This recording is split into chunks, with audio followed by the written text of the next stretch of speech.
स्वामी समर्थ. स्वागत आहे तुमचं माझ्या यूट्यूब चॅनलवर. तर उद्या आहे गुढीपाडवा.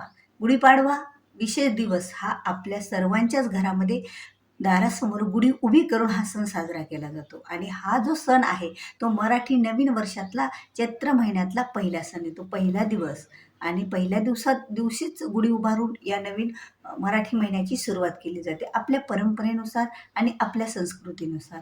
तर गुढी उभारणे घरासमोर म्हणजे विजयाचं पथक. कारण विजय जसा आपल्या घरामध्ये यशप्राप्ती आणि विजयप्राप्ती ही अखंड वर्षभर नांदावी, यामुळेच तर दारासमोर पहिल्या दिवसापासूनच गुढी ही उभारली जाते. कारण गुढीपाडवा हा जो सण आहे तो सण चांगल्या शुभ मुहूर्तावर केला जातो आणि गुढीपाडव्याच्या दिवशी हा दिवसभर शुभ मुहूर्त असतो. चैत्र महिन्यात त्याची प्रतिपदा हा जो दिवस असतो ना, तो प्रतिपदा दिवस हा दिवसभर वर्षभरात येणाऱ्या 3.5 मुहूर्तापैकी एक मुहूर्त मानला जातो. म्हणून तर हा दिवस खूप खूप अतिशय शुभ मानला जातो. यामुळे तुम्ही कुठलीही जागा खरेदी करणे असो, वाहन खरेदी करणे असो किंवा एखाद्या नवीन बिझनेसची सुरुवात करणे असो, नवीन दुकान उघडण्यास सुरुवात असो, कुठलाही तुमचा बिझनेस असो, कुठल्याही चांगल्या गोष्टीची सुरुवात जर यापासून केली तर नक्कीच त्या गोष्टी असतं. म्हणून तर या 3.5 मुहूर्तापैकी दिवसभर एक मुहूर्त असलेला हा जो गुढीपाडव्याचा सण आहे, तो आनंदात, उत्साहात आपण साजरा करत असतो.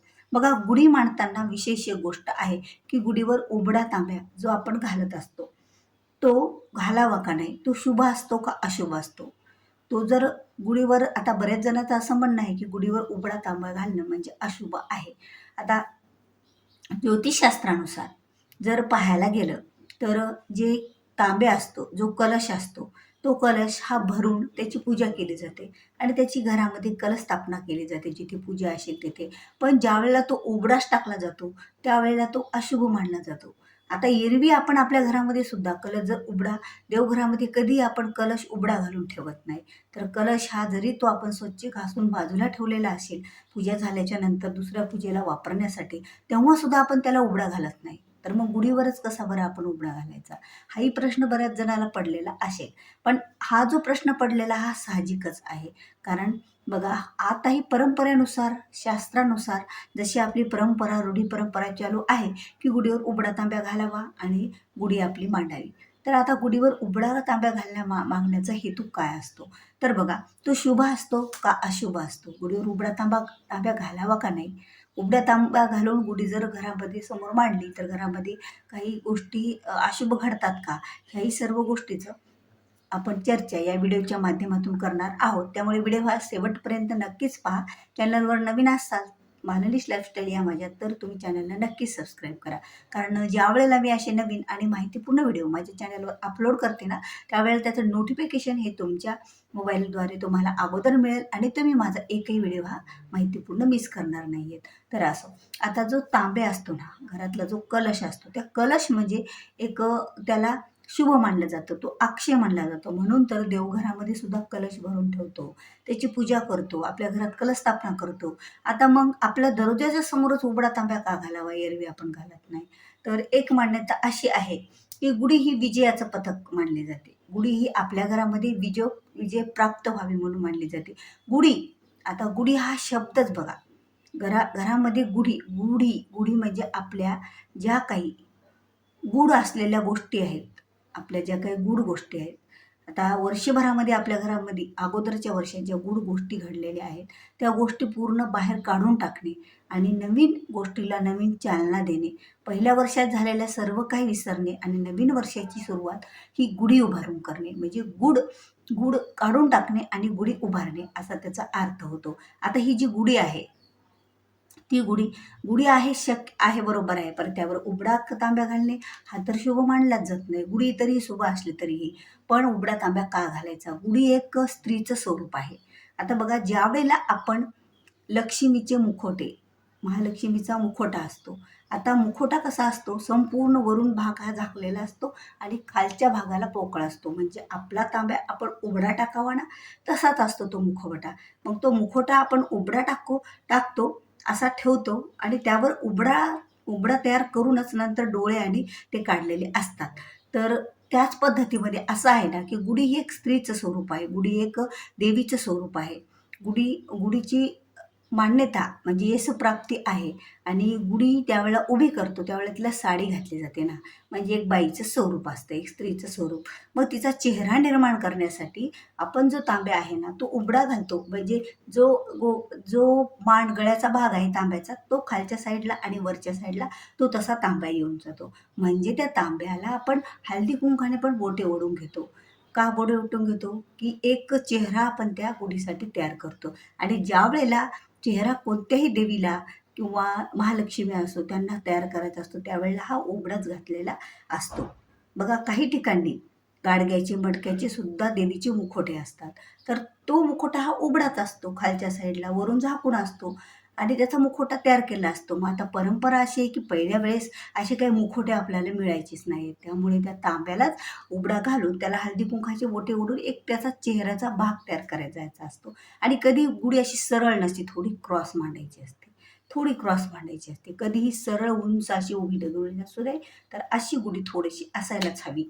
कारण तो पूर्ण उबडा तांब्या जात नाही, थोडासा क्रॉस जातो. आणि त्याचबरोबर तो तांब्या म्हणजे आपल्या गुढीच्या चेहऱ्याचं स्वरूप आपण मांडत असतो, त्यामुळे ते कधीही अशुभ नसतं.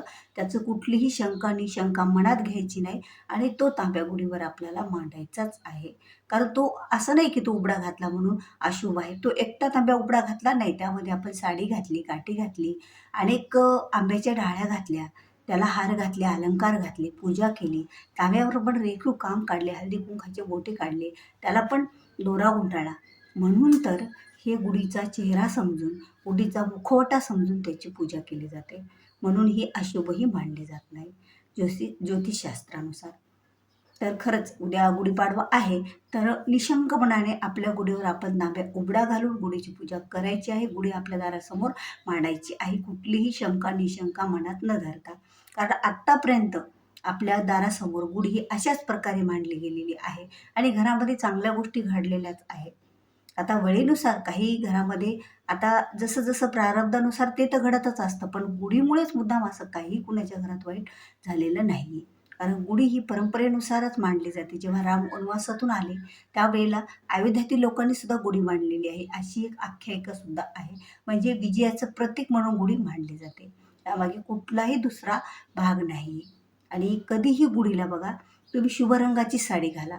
जसं की गुढीचे शुभ रंग कोणते आहेत, तर बघा गुढीसाठी तुम्ही साड्या याच रंगाच्या आवर्जून घालाव्या.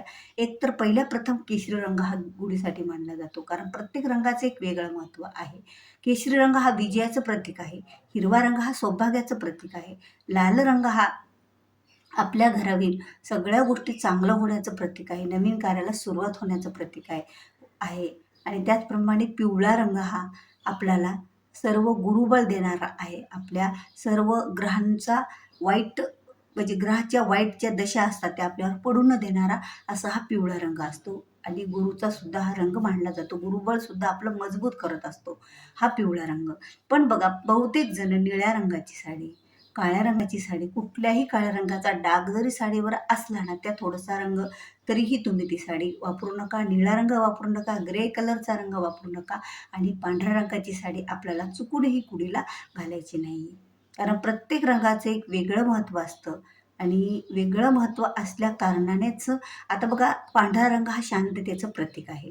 मग आता गुढी आपण कशासाठी उभारायची आहे? आपल्या घरामध्ये चांगल्या गोष्टी घडण्यासाठी, आपल्या घरात विजयप्राप्ती, यशप्राप्ती, घरामध्ये सर्वांची प्रगती होण्यासाठी गुढी ही उभारली जाते हिंदू धर्मानुसार.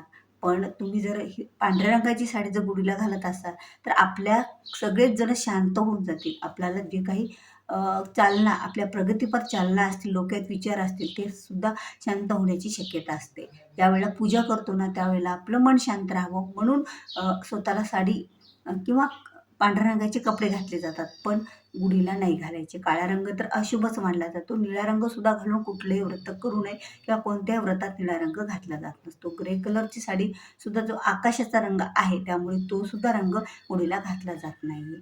तर एवढे रंग सोडून गुढीला साडी घालावी, आपल्या दारासमोर छानपैकी रांगोळी काढून गुढीची ही पूजा उभारणी करावी. तर तुम्हाला व्हिडिओ आवडला असेल तर व्हिडिओला लाईक करा, शेअर करा, चॅनलवर नवीन असाल तर सबस्क्राईब करा. भेटूया पुन्हा अशाच एका नवीन माहितीपूर्ण व्हिडिओसोबत.